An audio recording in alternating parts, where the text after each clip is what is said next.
What is up, guys? It is Tony here, and today we are doing a episode of the montage editing tutorial series.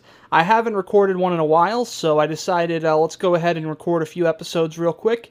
And let's start off with something very interesting. This is kind of a product review of sorts of the lens flare plugin that just came out from my FCP effects. Can't speak.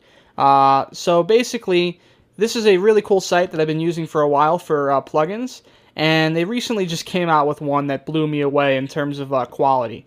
The Final Cut Pro effect plugins that I used before for lens flares were very limited. I'll actually show you what I used to use. I don't even know if it was, I think it was FCP effects. Let me check. Yeah, so they used to have this, which is called Poor Man's Lens Flare, and I'll show you how cheesy it looks and how terrible it works real quick. So let me just go ahead and get in here, and let's lower the volume. So grab a clip so you guys can edit along with me and learn, of course. But as you can see, this is the old plugin, and it just really looked terrible. I mean, you had a few things you can do to it. You can make it like warmer. I think you can add some like flickering, but you didn't really have too much control over what it did. As you can see, the flickering didn't look that good either, and it wasn't really that intense, and it didn't have any like sort of flaring or anything like that. It really isn't even a lens flare. It's just kind of like a light. So the new one is a lot better. It's much more improved. So I'm going to go ahead and do kind of like a review of it, and I'm also going to be showing you guys what you will get if you buy it, because it's a really cool plugin, and I've been having a lot of fun with it. You guys can actually see an example of it in my second It's a Trap video. So I'm going to go ahead and choose one of these configurations. Let's go with this one. And the first big improvement is that it's an effect. So you drag it on top of your clip, and bam, you can see right there that you can use it as an effect. Now, that is a really cool thing in my opinion, because it allows you to have a lot more control over the clip itself and how it interacts with this. And in addition to that, it just works better with the workflow on Final Cut Pro, because it's not just some weird text file that just sits on top. So we're going to go ahead and start playing around with this. First thing you're going to notice is there's this kind of rainbow pattern, which is really more realistic, if you ask me. And you can also choose not to have that. There's some ones without the rainbow pattern. There's some ones with more flare going on. This one has a little bit of everything. It has the rainbow pattern, it has the flare. And I really like that, because even though it looks a little bit unrealistic, at the same time you can make it look good. And I'll show you what I mean by making it look good. The first thing you're going to want to do, just a little tip for you guys, is track it. You're going to want to learn how to track the motion of it a little bit. So what you're going to do is go to Position in the Inspector tool, which is right here, and you're going to go ahead and drag the flare to where you want it always to be. So I'm going to choose to the left of this window a little bit, and then I'm going to move forward about 3 frames, and then I'm going to move it a little bit more to the left. Make sure you keyframe it the second time through, and then usually every time after that it'll keyframe when you move it. As you can see now, it's keyframing. So 1, 2, 3, 4, 5. Let's go at 5 this time, because there's not too much movement going on right now. And of course, if you do this every frame by frame, and get it perfect, it'll look a lot more smoother. I always recommend that you guys do a lot more keyframing than I do. It's just that for the sake of time, I like to just go a little bit easy on it. I actually think I haven't been keyframing the last few clips, so let me just go here, keyframe that a little bit better. Move forward, keyframe this a little bit better. Whoops. Alright, that looks better now. This is actually going to be very sloppy, but it'll do the job, I guess. And you get the point. So you just go through, slowly keyframe it. And now you're noticing that this clip looks a lot more interesting in a way. Lens flares can add a lot of cool thoughts in your viewers' minds when you're editing. I mean, for one, it just looks professional, and it makes the video look a lot different than the actual like clip, if that makes sense. I'm doing a very poor job of this. Now, the one thing you want to try to do when you're doing lens flares, let's just see how that looks vaguely. That looks alright.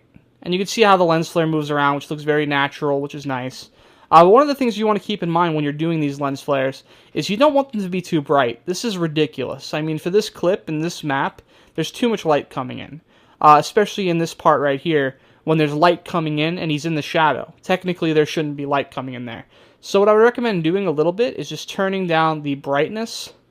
Like right about here is more realistic, I would say. And I'd also recommend maybe turning up the opacity a little bit. or turning down, I should say, the opacity a little bit. So it's a little bit more clear. So that looks a little bit more realistic on this map. If you're on a map where you're out in the bright sun, I guess it looks alright to have it really high. You have the ability to blur the light a little bit. I really don't like that. I like it to be defined. It just looks nicer. You can change the hue of the coloring, which is, of course, up to you once again. I like it to be a little warm. And if you really want a blue flare, just throw the blue flare on there and mess around with that. But that's besides the point. And then the biggest thing that I really like is the flickering. The flickering always just makes it look really natural. Let's put it to 100% and see how that looks. Yeah, it's flickering way too much. But that's usually what a lot of the hardcore edits like to do. They put a lot of flickering in. So yeah, you can change around the flickering. You can change the way the scale or the size of the streaks are. You can change the opacity of the streaks. You can color blur the streaks. You can change the color, which is actually kind of interesting. It makes you wonder why they add all these different effects when you can change color. But what's cool about that is you can double up colors. So you can do yellow on one, and the other one could be like a dark red. And you can get a little bit of a different look to it. Of course, my opacity is very low, so it's a little bit difficult to see. Let me see if I can turn it up a bit so you can see it better. No? Okay, I guess you can't. But you get the point. You can also change the color of the flare, which is interesting. I guess you can do like kind of like a magenta. It's up to you. You can mess around with all that. You can change the intensity of the flare, the fall off. The fall off is pretty cool though, because then you can kind of like add this kind of blown out look where it's just affecting the whole color correction and the light. And you get the point. I mean, I'll just scroll through these. You can see all these really cool effects you can add. And this is a lot more in-depth than, let's say, the text version that they had originally. So let's go ahead and delete this, and let's take a look at another configuration they have here. So these configurations are a little bit more basic. You'll notice it's just kind of like a flare with a line. It kind of looks like that Photoshop element that a lot of people use in their graphics. And this is a lot more basic. Whoops. Another one we could take a look at is this red one. So that's kind of cool. And there's these really weird colors, which I really don't know when you would use them. The purple ones like that. I guess that's kind of just for people who are trying to make things just look interesting. Maybe if you're doing like a halo edit or something like that, and you want like the laser beam to look a little bit more extreme, you could be creative with that. So it's really just a cool way to be creative and add more to your edits, because there's always, you know, those ideas in your head, and this is just another tool to get them down on the screen and make it actually happen. So I really recommend this effect. I'll link them in the description so you guys can go check out their website and see what they got, you know, for you guys. But I just wanted to do a quick video talking about this because a lot of people actually PM'd me in over my last edit and asked, how did you do that lens flare? It looks really cool. And I decided just to make a quick video talking about it. If you guys have any suggestions for future tutorials, I really would appreciate having some of them come in, because I'm at this point now where I've almost done tutorials and everything, and I'm running out of things to do. So if anyone has any suggestions, please comment them below, but make sure you look on my channel first to make sure I didn't do them yet. But that's pretty much it, guys. If you guys enjoyed the video, like and comment, and I'll see you guys next time.